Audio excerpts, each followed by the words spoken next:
Montreal had bastion of number one picks in the 1970s, and some were wasted. We talked about several of them are already in our podcast.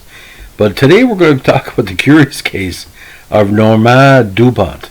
The Dupont family name, very interesting history. He was born and bred in Montreal, and he ended up playing with the Montreal Red and White for 2 seasons. His second season with the Blue and White drew a lot of attention. Ladies and gentlemen, the statistics are out of this world.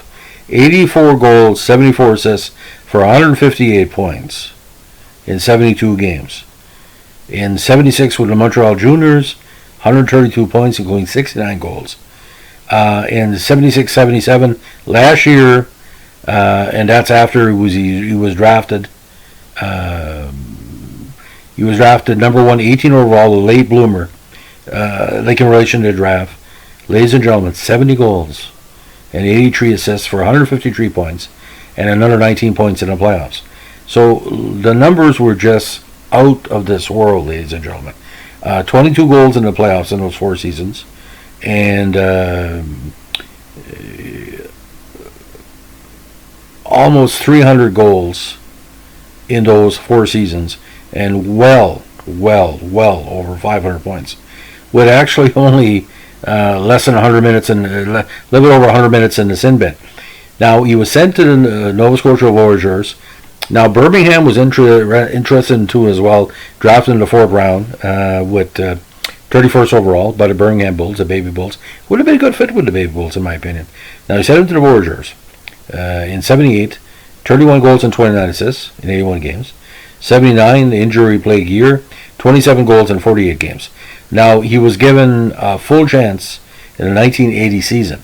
He played 35 goals in a regular season with a goal and 3 assists like a bench warmer. And he had 1 goal in the playoffs against Minnesota in an injury-strapped team. Montreal had a lot of injuries entering the 2nd round after LaFleur got hit. 1 goal and 1 assist in 8 games. Now, he moved on to the Jets in 81. Now, there he put up the big numbers, 27 goals and 26 assists and 53 points. But he was lacking on defense, and I'm going to tell you why. Are you sitting down for this, ladies and gentlemen? Guess what his plus-minus was in 81? Minus 30? Minus 40? Higher. Minus 50? Ladies and gentlemen, minus 56. I know Winnipeg was bad that year, but he had 53 points.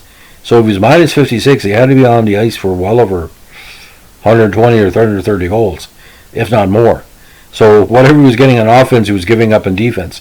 Second season with Winnipeg, minus 24 plus minus 38 points, including 13 goals.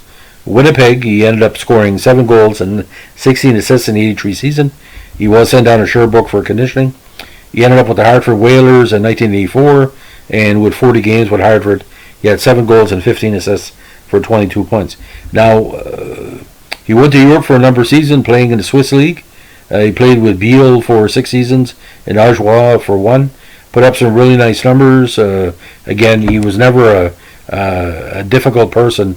Wherever you saw the net, he was usually easy to find it. But his defense, ladies and gentlemen, was terrible.